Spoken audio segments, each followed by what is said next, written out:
Diaries are one of the main sources of information for 20th century historians. When you think about a diary, you probably have some kind of a notebook before your eyes. But today, I want to show you that almost anything can be a diary.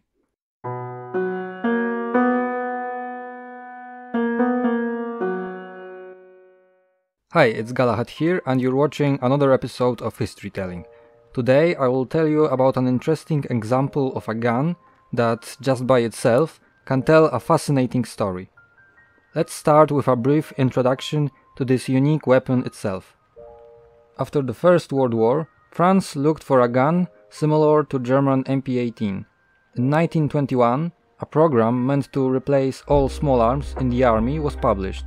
In the artillery proving ground, a new gun was developed. It was called STA 1924. It weighed 3.5 kilograms and used 9mm Luger rounds. In 1925 it was adopted by the military, but was quickly dropped afterwards. Only a few of them saw action in the Rif War. Meanwhile, a gun with a brighter future was being developed in the Saint-Étienne arms manufacturer, MAS for short. First prototypes started to appear in 1924. A year later, MAS-1925 was revealed. It also used 9mm Luger rounds. Some copies, however, were made to use 7.65mm long ammunition, and they were the ones selected for future development. Finally, after 10 years, MAS-1935 prototype saw the light of day. It weighed 2.5 kilograms, could hold 32 7.65mm rounds and fire 600 of them per minute.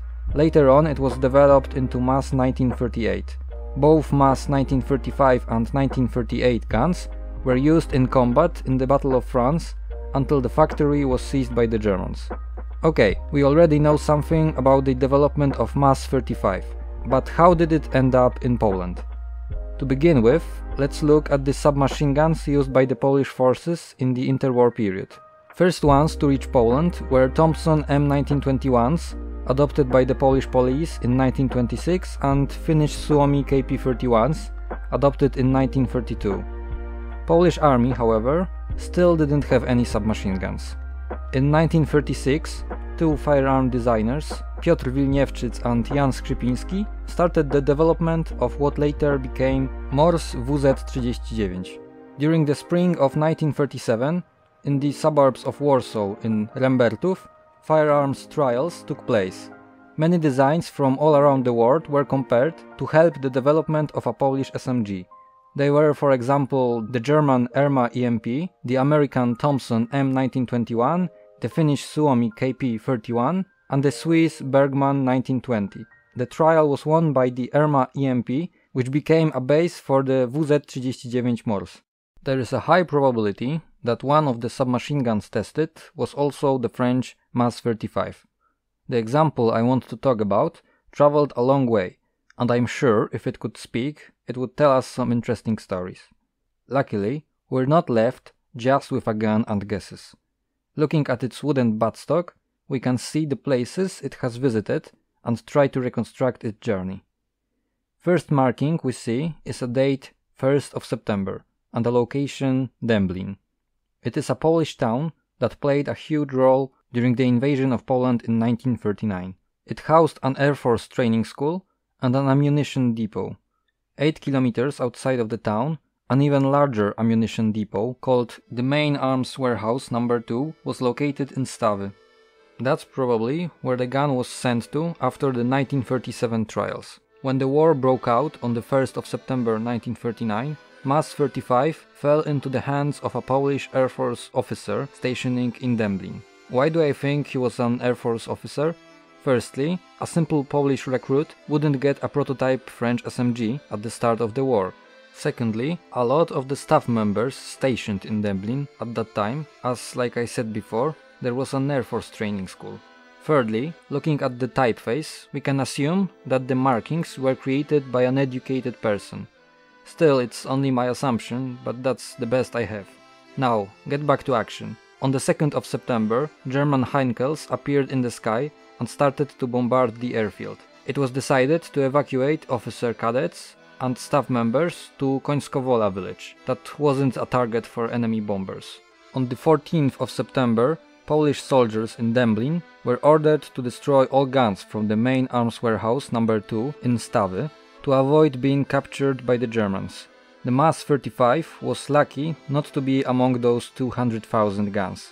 On the next day, the Germans captured Dęblin and Końskowola. MAS-35, however, together with Polish officers, was already on its way to Romania. Let's look at the buttstock again.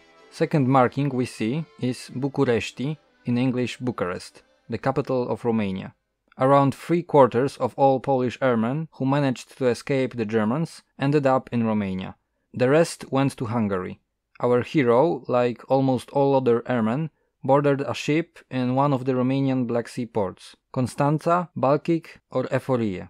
If you want to learn more about the journey of Polish soldiers to France in 1940, I already made a video about that. Check out the upper right corner of the screen. The officer with the MAS-35 traveled through sea to France. First French city he marked on the buttstock was Paris. There, he went through an essential part of military evacuation, a verification process. After this, he also took part in the formation of Polish army in France. Later on, we see him travel to Lyon, probably to the Lyon-Bron airport. There, he could see the formation and training of Polish air squadrons. I talk more about Polish pilots in France in my separate video, the link to which you can find in the upper right corner of the screen. The next marking on the MAS-35 is Andrézieux, which is probably Andrézieux-Boutéon, a French town 60 km southeast of Lyon. Next up is Port-Ventre, a port in southern France, just 8 km from the French-Spanish border. To the left, we see the standard French rifle stock cartouche. The month that we can see there is probably Juin, meaning June, and the year is 1940. You can check the video's description for full quality photo. Looking at the spacing between markings, my theory is that the gun got stamped in June 1940 at the Lyon-Bron airport. Later on, the officer knew there is too much empty space between Lyon and the stamp and decided to write the next two locations diagonally to fill up more space. He knew that Port-Ventre was his last stop on this 1940 Tour de France. The next marking is Saint Vincent. This means that MAS-35, together with the officer, sailed through the Strait of Gibraltar to Cape Saint Vincent in Portugal, probably in the July 1940 after the fall of France. Neutral Portugal became a popular destination for estimated hundreds of thousands of refugees from all around Europe, including many Jews. After receiving their documents, they continued their journey to the USA or Palestine. However, the case of a Polish air officer fighting in France looked a bit different. He wanted to continue the fight, probably as a pilot, and thus his goal was to reach Great Britain with other Allied soldiers. He landed at Liverpool and made his way to RAF station in Kirkham. That's where he maybe had his first training on British equipment.